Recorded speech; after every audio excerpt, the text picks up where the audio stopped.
I did on Tuesday will carry around the same theme. So I'll also be bringing up some of those same topics and examples if you heard from my class on Tuesday. And I will also be bringing in these examples from two wonderful people that I've listened to that their classes have been around the same topics. So you'll hear some things from Amarendra Prabhu, as well as this other personality, Hisham Abu Yusuf Prabhu.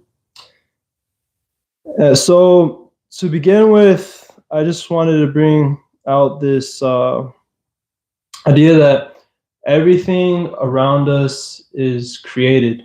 We'll just go back to the basics of things. So everything around us is created. The world is created, the universe is created. And when we look at our creation, there's a lot of unique things to it. We see that water gets recycled through the water process. Water goes, it gets evaporated, it turns into a cloud, it turns into rain, gets evaporated again, turns into a cloud, goes elsewhere, falls down. We have cyclical seasons. So many interesting things. The human, or just DNA in general, is so intricate, and it makes one wonder what is the cause of this. Because if there is something that happened, something that came to be, this logical thing would be is what is the cause behind that, right? This would be the logical thing to do. So the cause cannot have something that is present cannot come without a cause. So when you look at this means that there has to be an origin to that cause. If I tap you on the shoulder, it's not that you just think, oh, like, something I just feeling this tap on the shoulder. You know that there's a cause behind that. You know that a car didn't just come out to be. There's a cause behind that. Someone made the car. So there's an origin behind this. And when we look at the universe, this would make one logically assume that it has to originally go back to an origin without a cause. Because a cause, the thing that has a cause may have another cause, but the original cause cannot have a cause to that. So it had to begin without a cause. So then this means that the origin of that would likely be something powerful to be able to create a universe like this. So many huge planets, so vast, so intricate. So the intricacy makes one think, well, this origin would also have to be knowledgeable. And not only that, he'd also have complete control and ownership of this creation. So in the scriptures, Vedic scriptures that most of us around here read and study, starting with the Brahma Samhita, very first verse states that Krishna, who is known as Govinda, is the supreme Godhead. He has an eternal, blissful spiritual body. He is the origin of all. He has no other origin, and he is the prime cause of all causes. So we see that, okay, according to scripture, that means there must be a personality behind this. It can't just be nothingness that somehow comes into something. It has to come from something with intelligence and an ability to do things. And according to scripture, this origin, this beginning, is known as Krishna, or God. And the Bhagavad Gita, which we also read over here, states that Krishna himself states that this material nature, which is one of my energies, is working under my direction, O son of Kunti, producing all moving and non-moving beings. Under its rule, this manifestation is created and annihilated again and again. So you are part of this creation, and you have a relationship with the creator of this creation. But we've forgotten that. And everything created has a purpose. If you see a sock, you don't just think, oh, this is a piece of cloth that just somehow came to be. You know, a sock was created and it had an intention to go on a foot, right? And same with a spoon. It was made to eat with. A car, it was made to travel. So just like that, you also have a purpose. We're always chasing after a purpose. However, we do not reflect. We do not reflect on what these things are. We do not reflect on the creation. We do not reflect on why we're in being, why we exist, why things are the way they are, or what that relationship is that we may have with the supreme origin of everything. Now, why could this be? One may ask. Anybody have any suggestions or ideas? Why don't we reflect? You had your hand up first. I guess I misunderstood the question. I'm sorry. I thought you were asking why we have a relationship with this creator. So I was going to see. No, I'll take that. Okay. I mean, our heart, that I feel like when I want to connect to the Supreme Godhead, that's where I go to. That, I don't know, we're all just electric and we come from this powerful source of energy, and the quieting of the mind, I think, is one way to connect. I like that. All right. Well, going back to the original question, why don't we reflect? Yes. We're conditioned to not reflect. Okay. We're conditioned to not stop and think and be in stillness. We're conditioned to just check off every item and keep moving. Did you have your hand I up? was gonna say misidentification. Yes. So we're not connecting with that because we don't think we need to remember like a family with members. Well, these are all great points. We don't reflect for so many reasons. You know, back in the day, people weren't as busy and caught up with so many things. You know, back in the day, people had a lot more time on their hands. They were out in nature more, so they would reflect on the creation. Oh, you know, somehow from this tiny little seed came this tree, and from that tree will create more seeds, and then each seed has the possibility of having thousands of other trees come from that little seed. There's the cyclical creation. There's so many things that we could reflect upon, but we don't because we don't have the time. We're now caught up trying to figure out how am I going to pay my bills. We're caught up thinking about, oh, I had this situation with this person, that person. I'm too caught up looking at my phone all day, scrolling through different reels or on social media. So many things.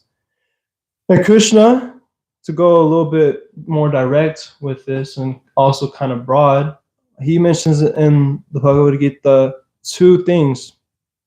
The living entity in this conditioned world are my eternal fragmental parts. Due to conditioned life, they are struggling very hard with the six senses, which include the mind.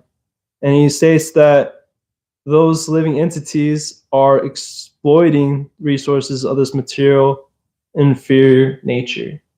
So we're too busy trying to lord over this material world with the very minimal power that we do have. So we're caught up trying to make the situations that we want. We're caught up in so many things that we don't take the time to reflect on why do I exist or how is this being. And if there is a supreme God, then what is my relationship with that personality? And who is he? Is he just everything? Does he have a body? What does he look like? Does he just torture people? Is he even part of does he even take control over the world? We don't reflect on these things. So one of the things that going a little bit in a different direction is realize that as human beings, we are pretty powerless. We're actually really powerless when you go deeper into it. So I brought up this example and I'll bring it again. We're all mature here. So we all originated from in this material form, we've all originated from a humble liquid. And we were shaped from that. We were given sight, we were given hearing, and we were given intellect.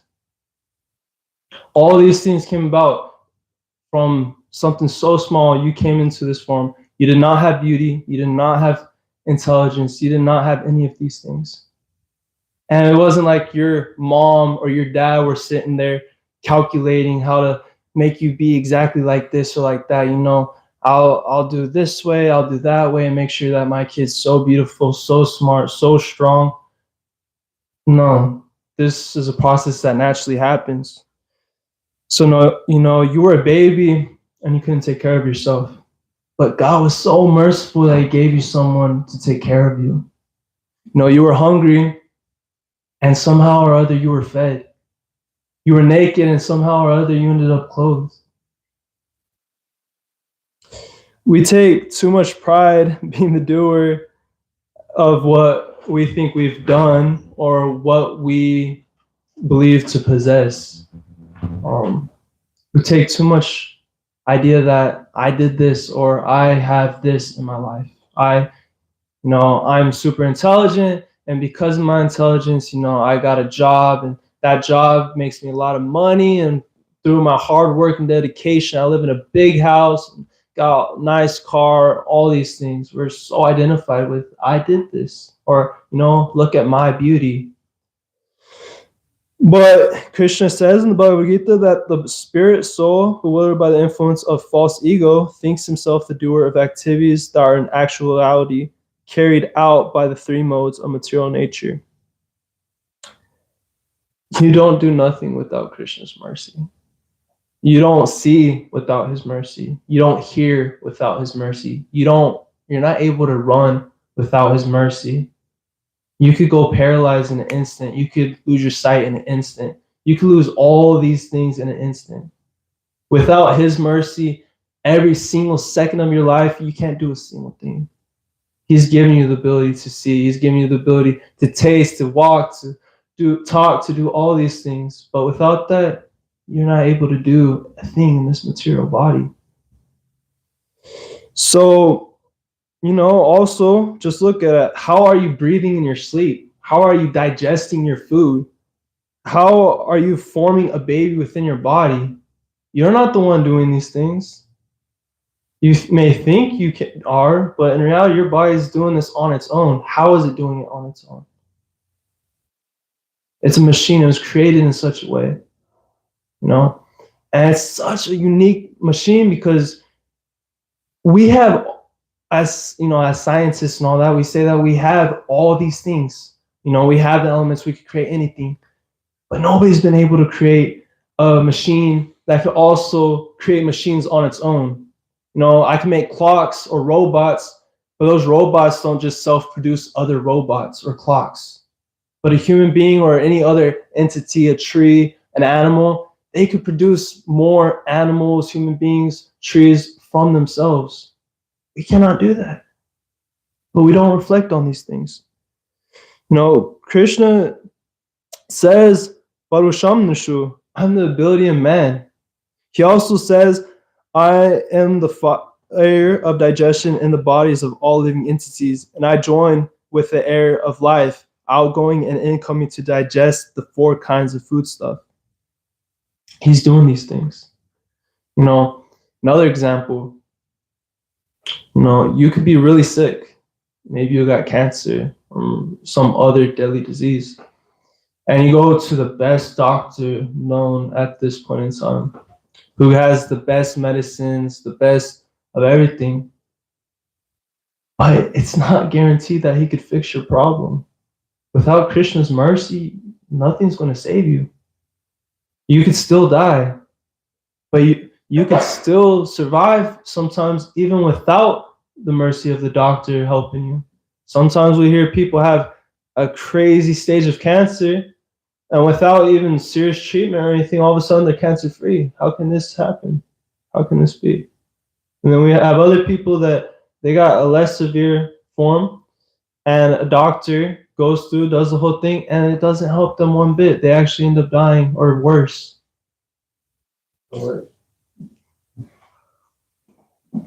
Yeah. Anyways, everything is coming from him. Krishna knows what everything needs, what everyone needs, and he gives food to everyone and so much more. Just like Jesus is said to have said in the Bible, you know, the birds, they're given their food on a daily. They're not thinking about what am I going to eat next? What's next? And the fields, they're covered with flowers. They're clothed with flowers and stuff. They don't have to worry about how am I going to be clothed. And so, what more about you, a human being who is so dear? If you had the faith, you would have all these things. Like, as well as he says, chase the kingdom of God and everything will be added unto you. If you're going straight to the source, you'll have everything that you could possibly need. He's already providing all these things for everyone without them even asking, without them even focusing on him. So what more to speak about you, especially if you focus on him. So you can be given things without trying, and you can also not get things despite your efforts. One of my favorite examples of this is the story with Sudama and Krishna. Sudama and his wife, they were broke. They were starving practically. And, his wife tells him, hey, you're friends with Krishna. Krishna, he's real rich, Supreme Personality of Godhead, owns a kingdom, all this. You guys are good friends. You should go talk to him. And he's hesitant on that. But, eventually he goes. But he's like, I should bring something. I shouldn't just go up to him like begging. And so they actually begged someone else and got chipped rice. It's not very high class or anything, but it's all that they could give. So he goes over there. He doesn't even really think about what he's going there for. Krishna comes up, he runs up, he's so excited. Oh my gosh, my best friend's here. And he treats him just like a king. And, he eventually, Sudama goes to leave. Krishna's like, you brought me something though, right? Like, I know you brought me something. He's like, no, I can't. And Krishna takes it anyway, and he eats it. And without him even having to ask for what it was he originally came for, if I remember correctly,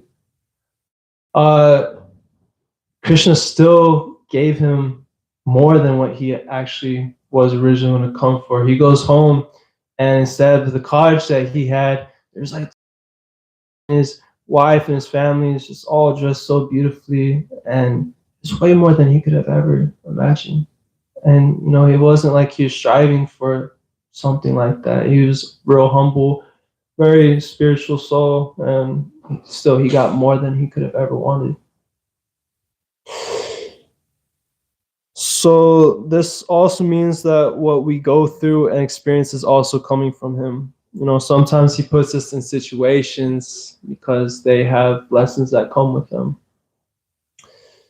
So we should learn how to change our frame of mind on how we see things that occur and see situations.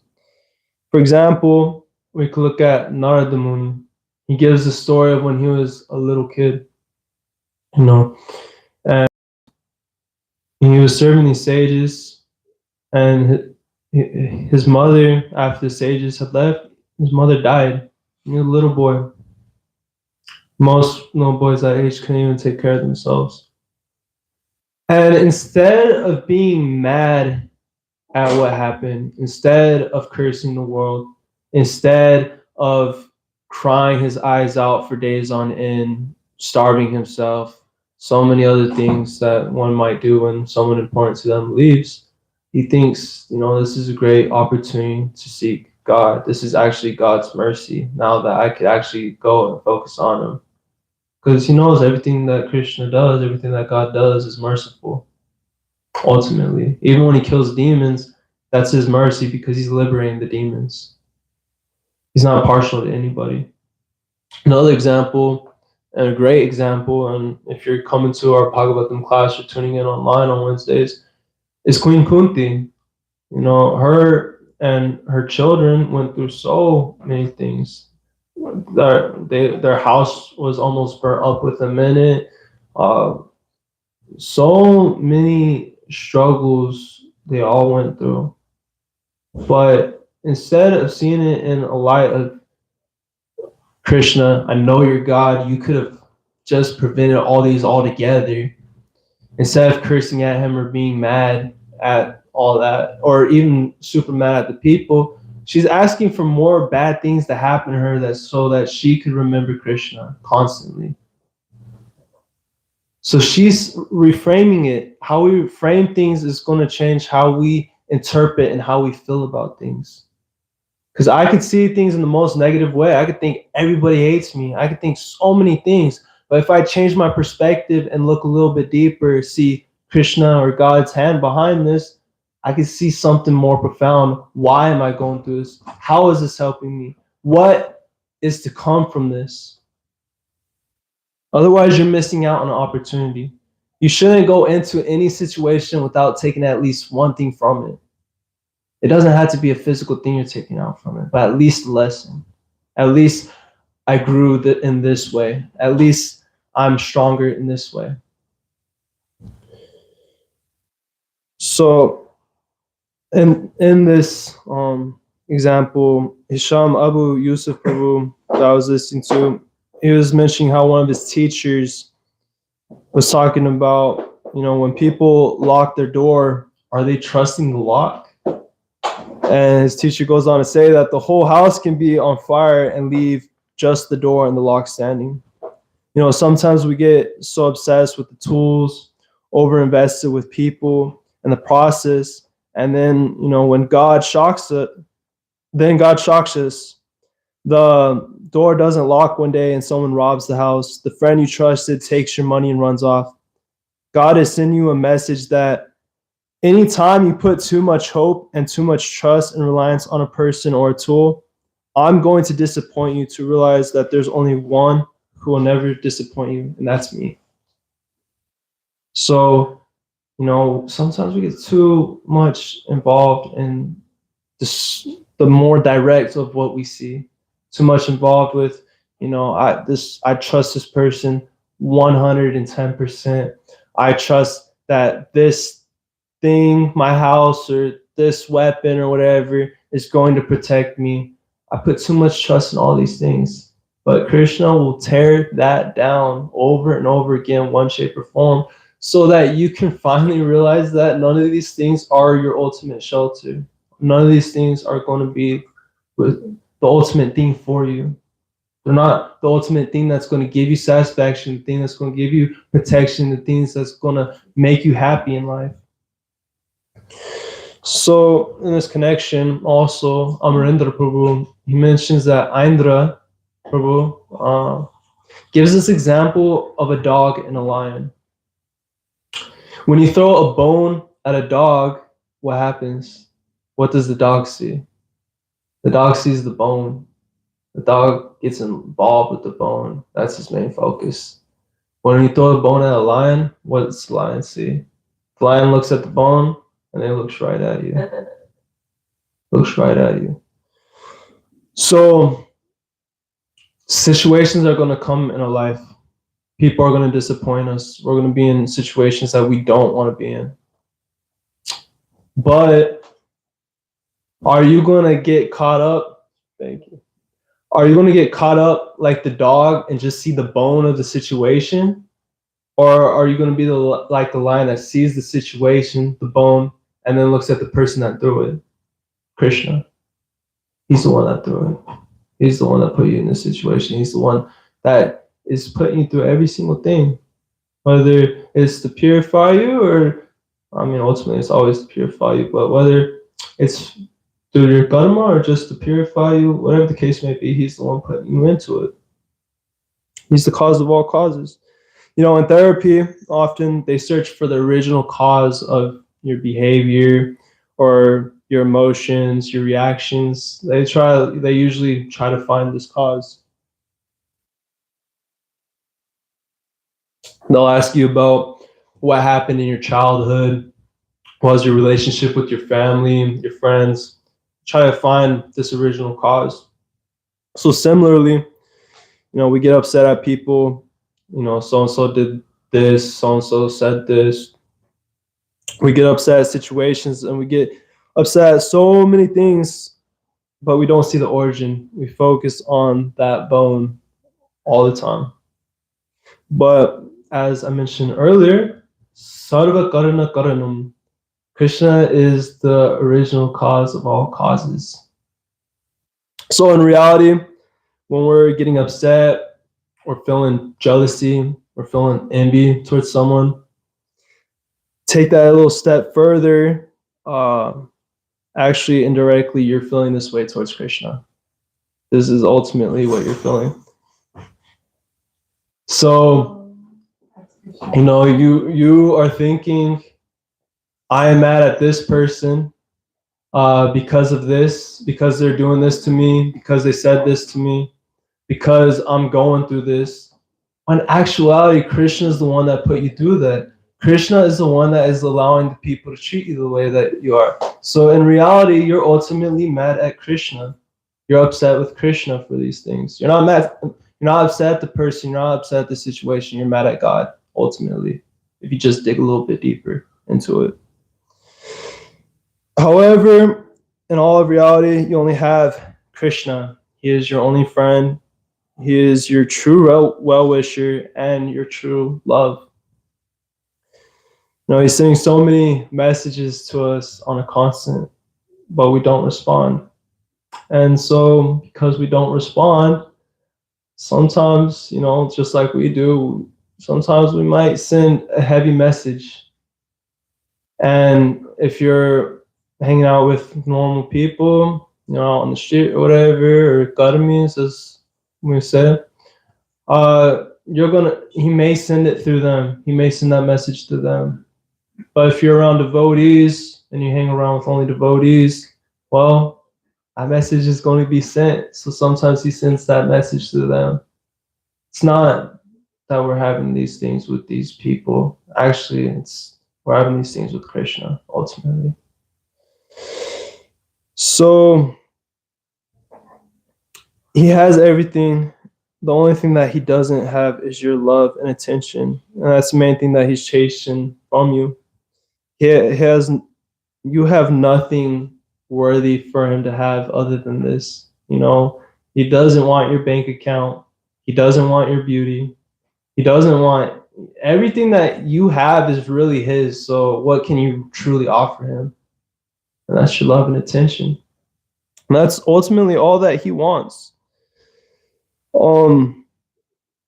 For those of you that know some of these pastimes, could any of you give any examples of Krishna getting upset when somebody diverts their attention from him and acting out on that?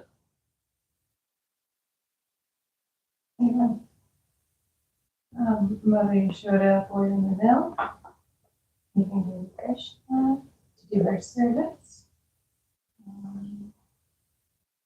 Ultimately, devotional service being greater than everything, anything, but kind of shows that relationship that we have with God.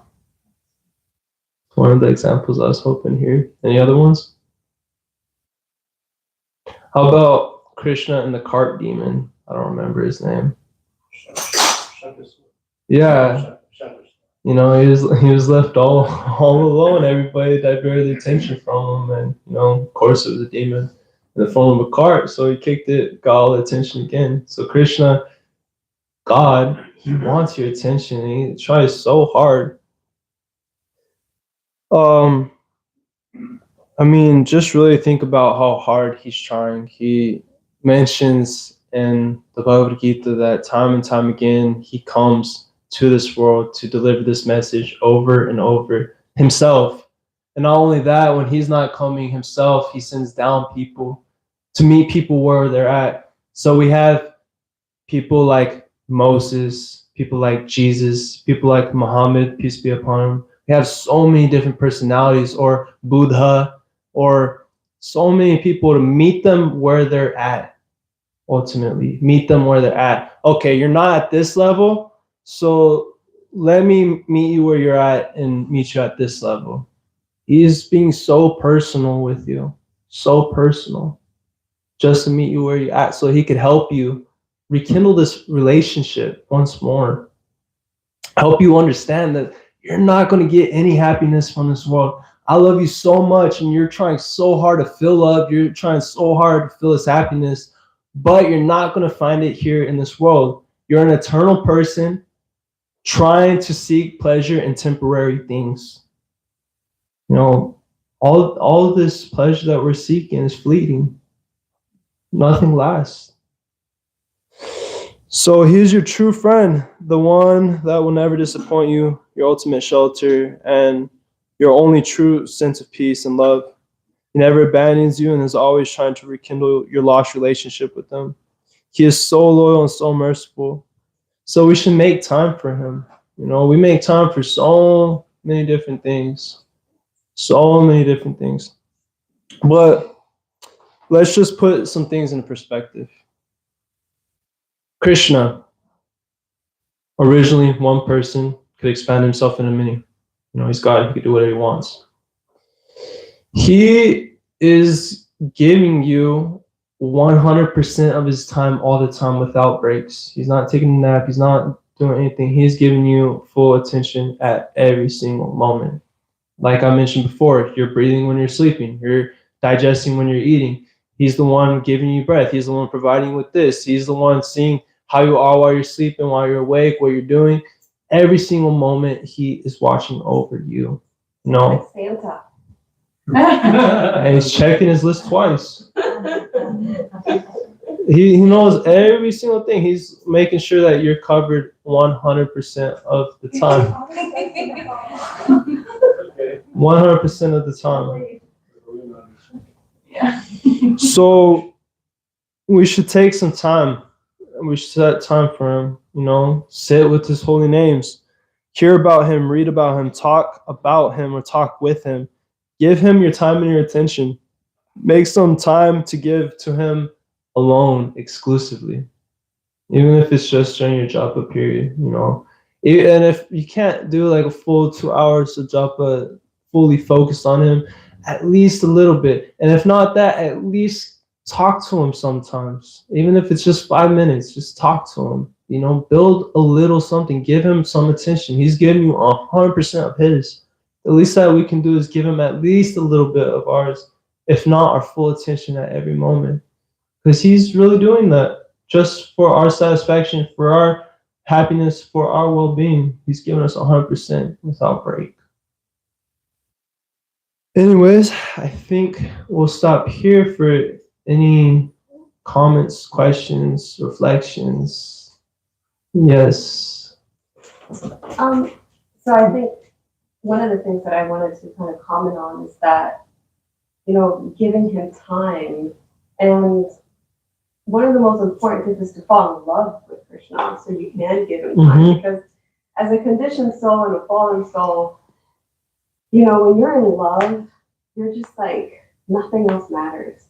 You're just like, oh my gosh, I'm going to call that person. I want to, you know, write to him. I want to do all the things. And if we fall into that same feeling mood for Krishna, then it becomes a lot easier to want to chant his holy names, to be with him, to, you know, make it all about him. You have to fall in love to be able to give that, like, authentically and with sincerity. No, I love this point right there, because I know so many people that, you know, while they're single, they're always busy. They say, I don't got time. I can't go do this. I can't do that. I don't got time. All of a sudden, they fall in love with someone. They're going on hikes. They're watching movies. They're doing like so many things. It's like, you had the time, but you just didn't want to make the time. So that's a beautiful point. But could you give some examples how we could fall in love with them? I think the number one way is to actually get to know him. Like, read Krishna book. I mean, it's my favorite book, and it literally tells you Krishna's pastimes in this sweet, sweet way. And if you know, it's just a beautiful space. And chanting his holy names, you begin to feel this connection if you truly do it with attention and focus, you begin to feel that connection, and he reciprocates quick. You know, I think when I started coming to the temple, everyone was like, if you take one step toward Krishna, he'll take 10 towards you. And I really, you know, believe and wholeheartedly feel that. Like if you know, I remember the day we sat at the table and I got my first DVD, it was because of you. You were like, you have to get Queen Tot. And I went there and I went into the shop and I was like, I need these DVDs because they're so merciful. And, you know, and worshiping also makes you fall in love because you're taking care of Krishna. And, you know, I think when you begin to just live your life around devotees, you fall in love with Krishna. And just associating as much as you can makes you fall in love with Krishna. You know, you slowly begin to just have a life surrounded by love in all areas. And he reciprocates and gives and gives, and it just feels amazing. Even when it's difficult. You know, even when it's difficult. There's that love. Or you can do what I do. I write him every day. I've been writing him letters since June of 2024. Better than writing Santa Claus. That's beautiful. I write him letters every day. And I just started writing letters to Radharani. Because her and I we're going to have a deep relationship in 2026.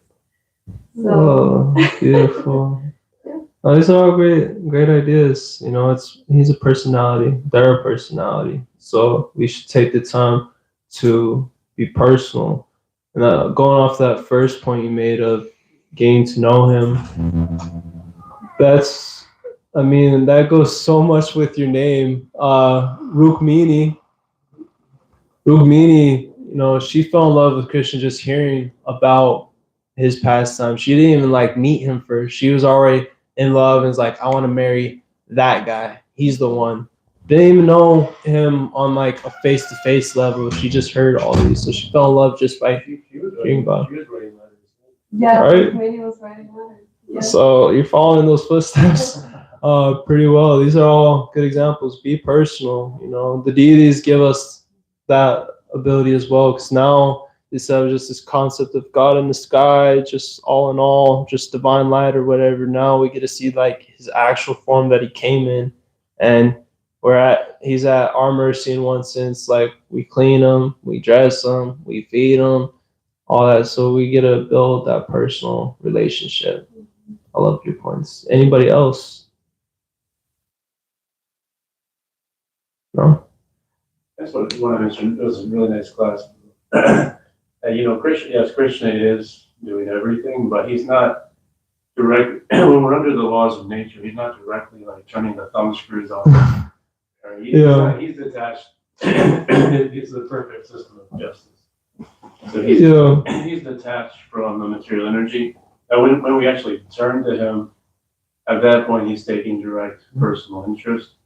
But being a merciful God, he can't actually inflict any additional harm. Instead, he gives mercy to reduce the pain. So when the material energy is acting, he's not involved with that. He says, "I have to tell me done, so you gotta get them." This is my material energy working. So he's not participating. I think that's an important point, because we want to think of a merciful God. We don't want to think of them directly inflicting pain on us on purpose or something like that. Well, sure. I mean, it's the karma, it's the system that's there. So ultimately, it's the responsibility for the individual. That's a good point. I mean, Krishna still says that this material nature is working under my direction, but at the same time, you know, a king or a president or whatever, or a government sets up a system, but doesn't necessarily mean the king's directly the one punishing you or catching you doing this and saying this is it. Mercy, so he's reducing the sentence. Yeah, and when you actually get a closer connection with Krishna, he says that he directly takes over at that point. When you actually surrender onto him, then you're no longer under the material laws of nature's karma system. You're actually under his system. He's directly punishing you now, or not in a mean way, but in a way that's going to purify you in a lighter way. Okay, you had the karma that maybe your head was supposed to be chopped off, but instead you're going to bonk your head pretty hard. A little scratch on the cheek. You get like very minimal of what you actually deserve by his mercy. Oh, that's a good point. Anyone else before we close off? You asked for stories of when Krishna was upset, but he can't get upset. Why not? He can't experience negative emotions. For him, He can experience, well, I'm just guessing. I don't know. You guys know The better. Shrigade was pretty upset. Huh? yeah, Shrigade was pretty upset. Who's that? half man, half lion. I think one of the avatars. He wasn't upset, was he? I thought he was just reacting appropriately. I think he was being appropriate for this. No? You think he was angry? He was very angry. It is Still both. very angry. It's just like if you have a child, right? And I go to attack your child, how are you gonna feel about that? Mama react appropriately. And you will Right. get. Actually, you may feel pleasure in protecting your child. You might be angry, but it might be actually experiencing pleasure. Right. You know, malicious. So Uh-oh. Krishna sometimes he uses that in a transcendental way when people go to hurt his devotees, just like a mother or father would be if their child was attacked. So similarly, sometimes we see that with Krishna. Ultimately, even when he does act in such a way, he's still being merciful to the person. Hiranyakashipu, by being torn up and all that, was actually purified of all his sins through that action. Putana, who actually went to kill Krishna by poisoning him with her milk, was fully liberated and went back to the spiritual world. And the same as his mom. Same as his mom. Yeah, in the same way, practically speaking. Okay, well, I think we'll end there. Hi, Krishna. Hare Krishna. Thank you.